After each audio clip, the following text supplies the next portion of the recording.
Which defensive tackle would make the most sense for the Cowboys in round one? All that and more in this episode of the Locked On Cowboys podcast.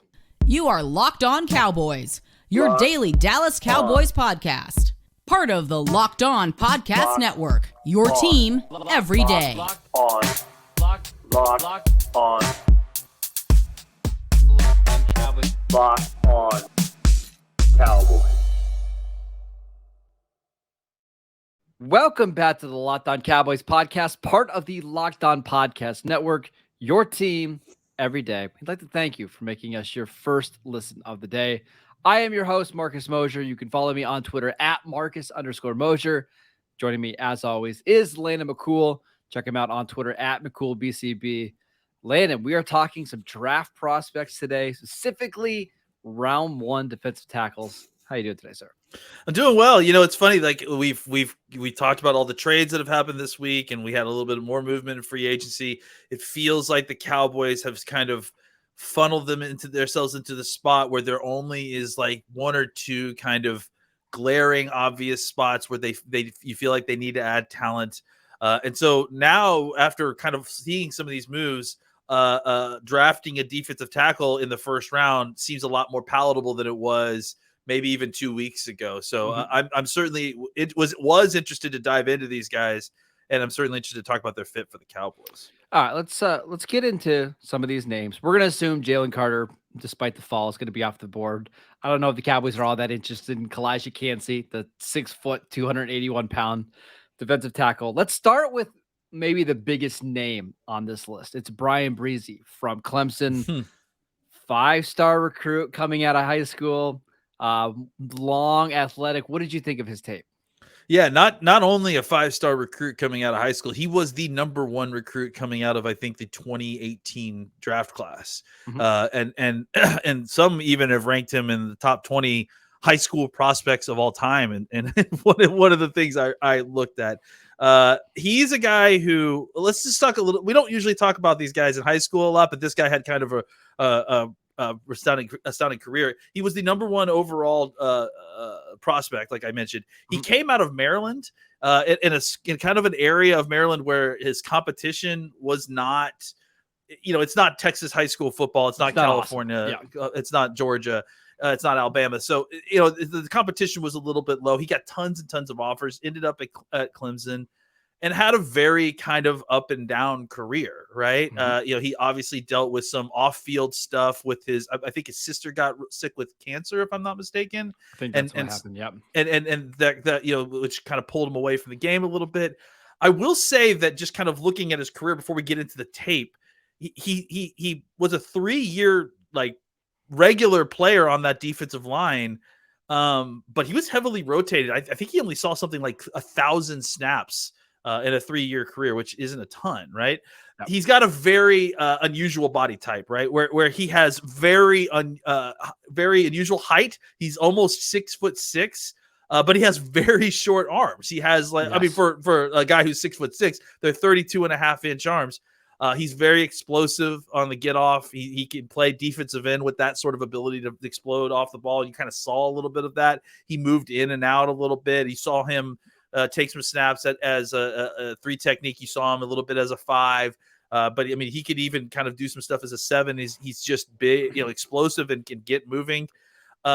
He's very naturally strong. I mean, the athleticism is all there, right? Like, yep. You can see when he does it right, it looks like Ndamukong Suh or like, another one of these really tall, big, long, athletic, defensive interior guys, except he's not that lengthy guy. So you're not seeing the same sort of like engage, separate, discard. No. It's more of him just exploding into or around the blocker and then trying to shrug guys off as he makes his way to the quarterback. He is all kind of just raw talent. He doesn't seem to have a lot of technique from what I've seen. He's no pass rush plan, no counters really. He's very raw. He gets away with it. Because he gets away with it because he's so strong and he's so explosive at that size. Well, and let me read you the numbers just in case you guys aren't familiar. 6'5.5", 298 pounds, 32.5-inch arms, which is short, but a 4.86 40-yard dash.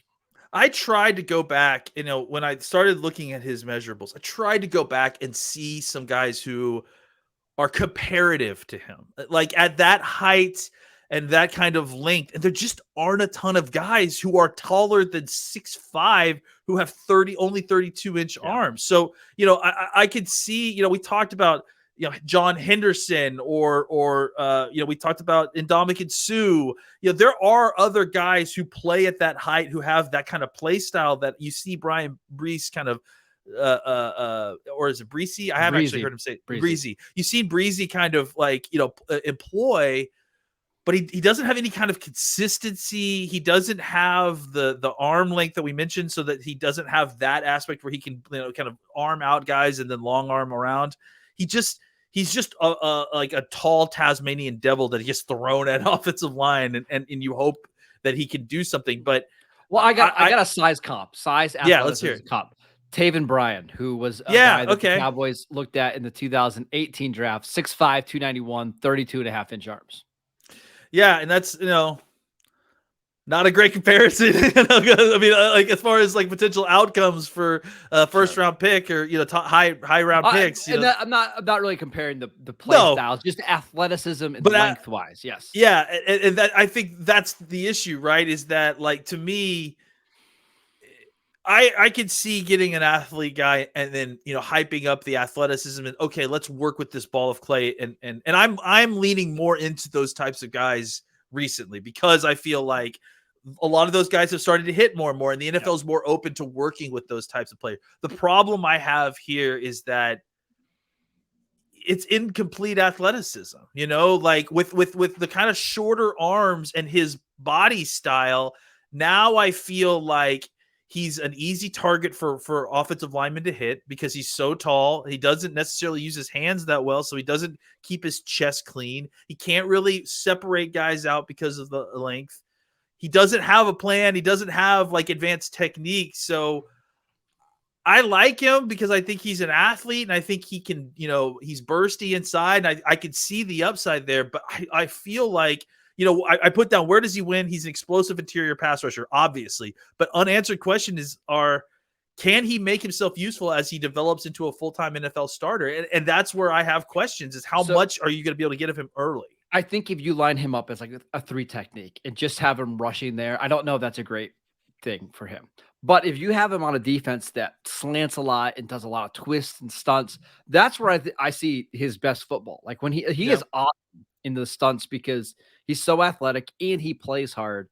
It's just, do you spend the 26th pick in the draft on a guy that is raw like that, and you just don't know where to play him on first and second down? I don't know, but I am intrigued. I don't have any.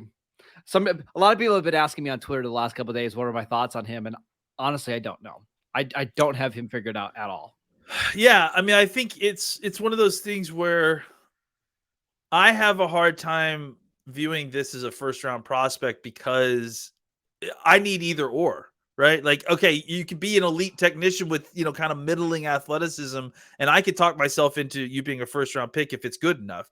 You could be an elite athlete with kind of middling technique, and I could talk myself into you being developing into a superstar, right? But if you don't have like the complete package of either one of those two things, like I think that he certainly can develop, and I certainly think that there is room in the NFL for this type of body style, but it's like incurring a bunch of risk without all the upside that you would normally expect from this kind of athlete. Yeah, and although I went back and looked at some names of like guys that are like that 6'6", 300-pound, defensive tackle that run a sub 5 second 40-yard dash, but don't really have production, because Breezy does not. Yeah, and it's a lot of names that you don't love. Like it's Rashad Hageman, who I think it was the Falcons drafted in the second round. There's I mentioned Robert Ndiche. Robert Ndiche. Yep. That's honestly, that's the other guy that I was afraid to throw out there. But like, as far as like physical comp and like production and like, you know what I'm saying? Like, yeah, there's some circumstance with both of those players, but at the same time, like Ndiche was never really able to kind of overcome that circumstance and never really became the player that everyone thought. Yeah. So he's a tough one to figure out. Again, I'm not going to, if the Cowboys end up picking him, I'm not going to crush it just because you are taking an exceptional athlete with awesome size, but still have a long way to go there. Let's talk about maybe one of the best run stopping defensive tackles in this class, Mazi Smith, next. This episode is brought to you by FanDuel. FanDuel is America's #1 sportsbook. New customers get a no-sweat first bet up to $1,000. That is bonus bets back if your first bet doesn't win. Just download the FanDuel Sportsbook app. It's safe, secure, and super easy to use. Then you can bet on anything and everything from the money line to point scores and three-pointers drained.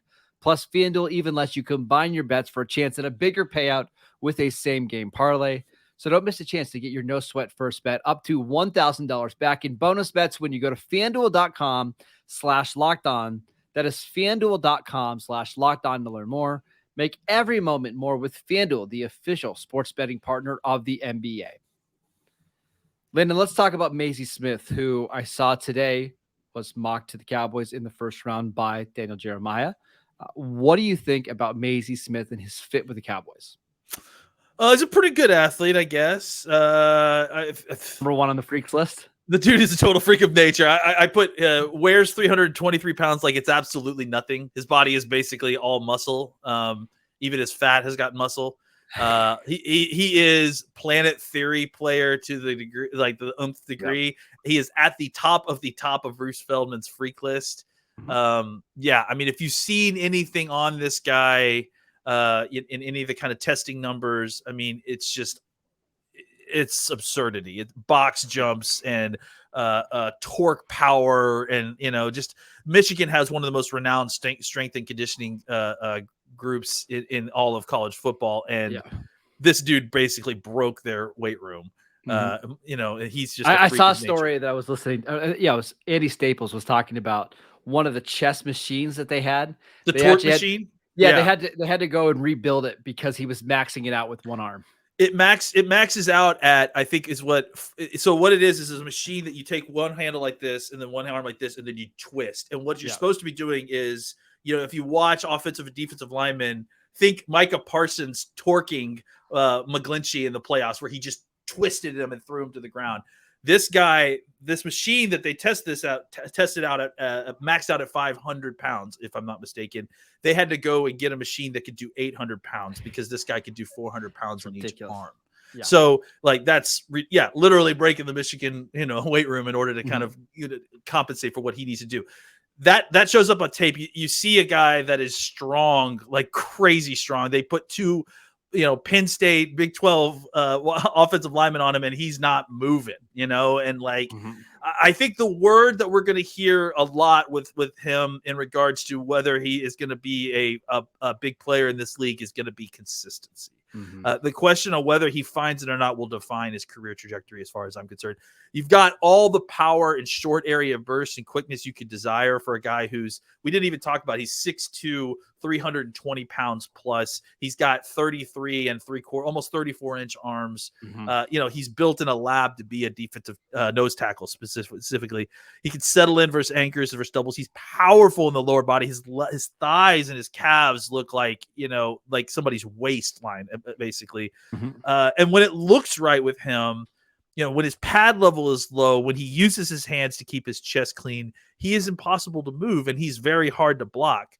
But when he doesn't do that, you see him like jumping at times, like trying to get around guys and like overusing his athleticism as opposed to just his power at times. He gets in bad body position at times. And when he does that, he's easily neutralized for a guy who is 6'2", 320 pounds of just absolute pure muscle. So I think really the key for him is going to be about finding a level of consistency. I don't know that he's ever going to be a pass rusher as a nose tackle, but I'll tell you this. If you put him in the Dallas defensive line with the alignments that they're going to have for their pass rush, and you get this guy lined up one-on-one on a center or a guard, I feel pretty good about this dude pushing that center or guard right back into the quarterback's lap. So I think he offers you something as in the pass rush, but he's not a pass rusher at all. Well, we've seen other nose tackles come out over the last 3 or 4 years that aren't really pass rushers. I mean, like Derek Brown,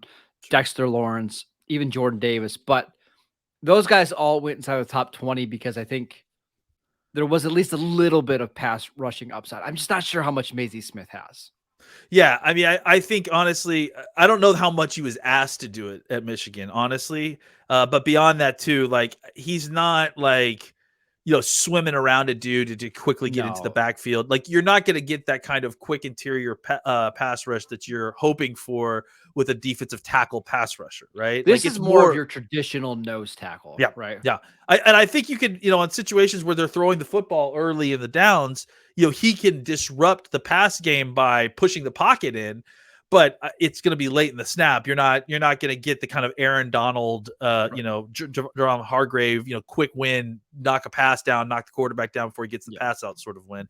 Where does he win? He's an overwhelming, explosive interior power player. Like I said, explosive, not in the sense like Aaron Donald as he's shooting a gap to win in pass rush, but explosive as he will jar your guard and centers back into the backfield.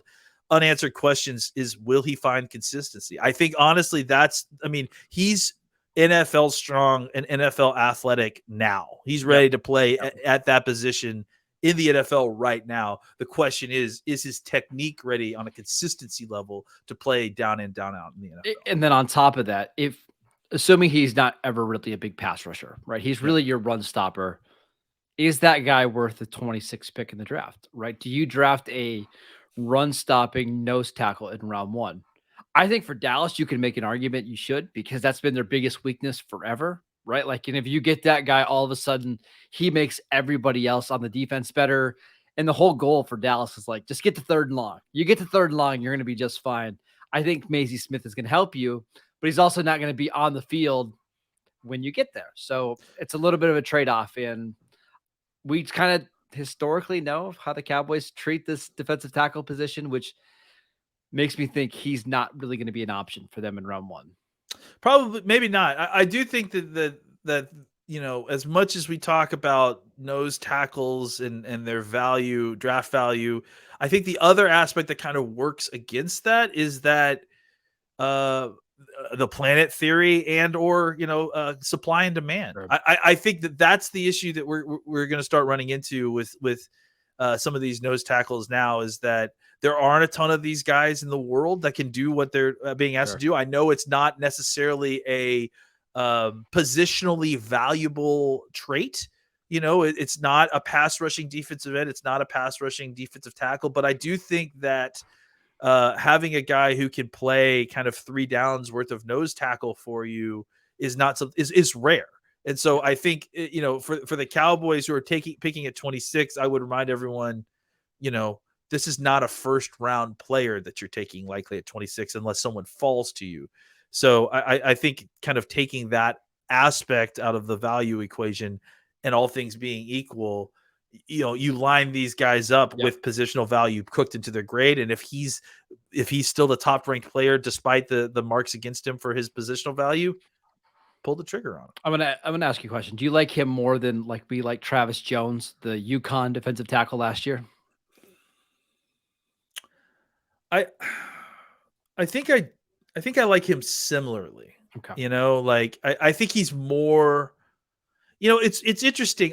Honestly, like he didn't have the athletic testing quite that I expected him to, right? Like, we know he's a freak athlete because of all the conversations and everything, all the testing that he's done just in the Michigan weight room.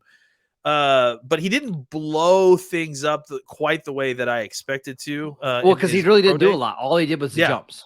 He never ran 40. He did the vertical, but it wasn't. And he did bench, right? He benched 34 on the bench. Doesn't mean much to me. Yeah. I tend to think that he probably is a better athlete than Travis Jones. But I don't know that he necessarily has some of the consistent technique that Jones did at times. So I would say similar, but they're a little bit different players. All right, let's talk about one of the most intriguing players in the entire draft when we get back This episode is brought to you by Built Bar. The Built March Madness bracket is here. We know that you have a favorite Built Bar or Built Puff, and now is your time to make it count. Go to BuiltMarchMadness.com to vote for your favorites. You know that I'm going to be voting for the cookie dough bar. It's my absolute favorite. Okay. And if you want to support your favorite bar to win, then you'll be voting for that bar as well. Support your team, support your bar or puff. And when you vote for your favorite bar or puff, you will be entered into a drawing where 50 lucky Locked On listeners will get a free box of Built. Not only that, but one Locked On fan will win a 12-month subscription to Built to have the absolute best Built bar sent to your house every single month. You've got to try Built Bar. It's the absolute best protein bar on the market. Real chocolate, only 130 calories, 17 grams of protein. You absolutely can't beat it. Run to BuiltMarchMadness.com right now to vote for your favorite bar or puff and pick up a box while you're there.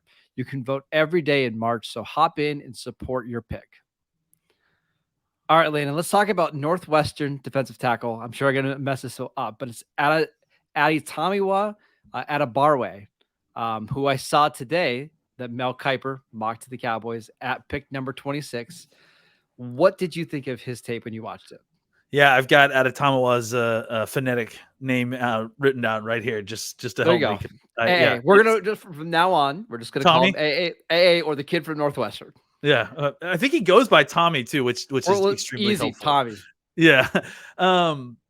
What a freak of nature this guy is. Like, right? Like he comes in a very tweener package. I mean, that's going to be the issue with this guy. I mean, he has his height is 6'1" and 5'8", so he's just under 6'2", right?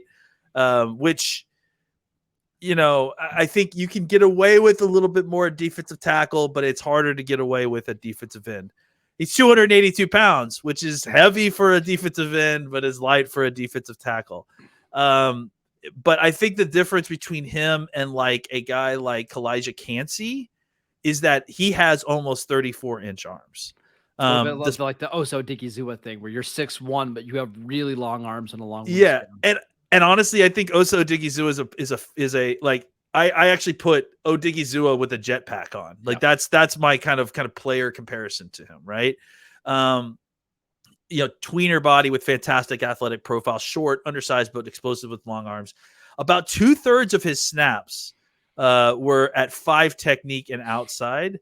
About 1/3 of the B gap. But the thing about that is that even that 1/3 of his snaps at defensive tackle meant that he played more than 250 snaps last year at defensive tackle, which is he actually played more snaps at defensive tackle than Bryan Breese did. Yeah. So did. Like that shows you kind of like, I know that's been a knock against him that, oh, well, I'm not sure if he's defensive tackle. He's played more defensive tackle than a guy that's a first round potential defensive tackle in a better conference. In a better conference. So I think that kind of shows you something. He engages with good leverage at times, often because he's just so short that his hands often just end up above his eyes, which really helps with his leverage. I don't know that that's always a technique thing. I think it's just a height thing sometimes. So I do think he should focus a little bit more on his hands. But you know, that's one area where I feel like he needs to develop a little bit more, is just making sure he shoots his hands right. He uses his length very well though. And you do see it that when he gets his hands inside, he is able to shed pretty quickly and get around guys because he's just kind of discards them. He is explosive both on the inside and the outside. You see him like able to jolt tackles back and jolt guards back kind of equally, so he doesn't like lose power when he's going inside or outside. I felt like, you know, I think I spent most of my time watching him trying to figure out like what the plan would be with him, right? Because I think he doesn't have one position. He is not going to slide right into the 3 technique and play that spot for you. Yeah, and I think that the issue too is that, you know, he's a 26th option. Like he's not like, I don't think he makes it to 58. Like just based on everything we've seen. And Mel Kiper today moved him up to his 14th player in his big board and said, My guys around the league are telling me he's a lock top 15 pick. So there's a chance we're talking about this guy being gone 10 picks before Dallas even drafts. Yeah, and I think the tough part that's there is that he is kind of a little bit of a tweener. I think that the game is moving towards that, and we should Yes. all open our minds to that. And I think that that is something that I'm holding in one hand, but what I'm holding in the other hand is that those guys still haven't started to hit at a high rate yet. Yes. Like we are moving toward that, but are we there yet? You know, and are we to the point where you're comfortable drafting a player who you feel good about playing two different positions, but not great about any one position, right? And I think depends on the team, right? I think it really depends on the team. I had somebody I was talking about this morning with somebody, and they said, "Well, if he ran a 4.65, would we even be talking about him in round one?" I said, "No, probably not." But the reason we are is because we've literally never seen a player above 280 pounds run a sub 4.5 40-yard dash. Like, you are drafting an outlier in the best way possible. Like, this is a special athlete who is still getting better. I think he got better this season. I thought he was better at the Senior Bowl than I saw him in the regular season. So there's just so much untapped potential here. Yeah, that was something I put in my notes, is that you could see the improvement, especially as far as his ability to anchor inside, even in the Senior Bowl practices versus what you saw in tape. Yeah, I think, for me, there isn't a ton of production here. Obviously, there is a heavy amount of athletic kind of, his athleticism is the driving force of his draft stock, right? Yes. Because it's rare. But I do think that also the thing that we need to remember is that another aspect of what drove his stock, and before even the combine, was how well he performed at the Senior Bowl. I mean, he was one of the best players at the Senior Bowl. And to me, that mitigates a lot of this kind of athlete only type stuff, because you see these guys in real football drills during the Senior Bowl. This isn't like a shorts and workout situation. This is real football they play. So I tend to think that at 26, like what you said before, you're not necessarily picking a first round pick, first round graded player, right? I think if anybody could find a way to make this guy work, Dan Quinn could. Yeah. And I feel like, as I probably feel about all three of these guys, honestly, I feel confident about the Cowboys' ability to convert on these folks because I feel confident in Dan Quinn's ability to convert these folks. What's funny is I feel like Dan Quinn has had versions of this player before, but never anybody this athletic. Because I remember the last year he was in Atlanta, they drafted a guy from your school, Marlon Davidson. Yeah, right. He was that 6'2", 300-pound edge guy, but they really couldn't figure out what to do with him because he was just too slow to play on the outside, but not really quick enough to play in the inside. Tommy might be that perfect fit of a guy that you move all around, and maybe they view him as the next Michael Bennett, who Dan Quinn had in Seattle, right? Yeah, and that's the thing, right? Is that Quinn has a vision for this type of player and has had a vision for this type of player for a long time, and maybe this is the first time he's found somebody that fits the athletic profile again to play the position the way that he wants to. So, I mean, again, if I was just talking about a random team, or if I was, watching this player as kind of generic NFL draft guy, I would have some questions about drafting a guy like this. But since my team has Dan Quinn, I would feel good about drafting a guy like this because I feel like Dan Quinn clearly would be one of the few defensive coordinators in the league that have a good plan for how to use this guy. Not only that, but he's also going into a defense where he doesn't need to be the number one, number two, or number three edge guy on your team. Like, he's not going to be the guy where, you know what, if he doesn't get pressures this week, the defense is going to falter. He's coming into a role where all he needs to do is just be the fourth or fifth or sixth or seventh guy in your defensive line rotation and figure it out. So I think this is a good spot for him. Quickly, before we go, can you rank these guys in order from which you would want the Cowboys to draft them to not draft them? It's really tough, man, because these guys are all kind of different body types. I think I would probably go with probably Tommy, Mazi, Bryan Breese, honestly, because I just struggle with Breese because I do as well. I don't know. I need to see one of the other, and it's hard to have incompletes on both sides, athleticism and production and technique. It's like I'll go Mazi Smith for me at number 1, just because I think Dallas has a lot of everything else. What they don't have is a guy that they feel really good about playing nose tackle, giving them some strength in the inside. And if you have Osa and Mazi Smith playing on first and second down, teams are going to struggle to run on you. Yeah, honestly, the only reason I mark Mazi beneath Tommy is because of positional value. Sure. Like but I think that as far as like what the Cowboys specifically need, at this point, having a borderline playmaker at nose tackle, a guy who can actually move the needle in the run game, I think that would be valuable. So I certainly wouldn't poo-poo either one of those two guys. All right, that is it for today's show. Thank you for making Locked On Cowboys your first listen every day. Now make your second listen to Locked On NFL Scouting Show with the Draft Dudes. From free agency to the draft, salary cap management, and more, join NFL experts Kyle Krabs and Joe Marino as they take you through what it's like to build a successful NFL franchise every Monday through Friday. Find Locked On NFL Scouting with the Draft Dudes wherever you get your podcasts and on YouTube. Part of the Locked On Podcast Network, your team every day. Again, I want to thank you for making Locked On Cowboys your first listen. Check us out on YouTube. Go follow Landon on Twitter at McCoolBCB. I'm at Marcus_Mosher. And we'll see you guys next time.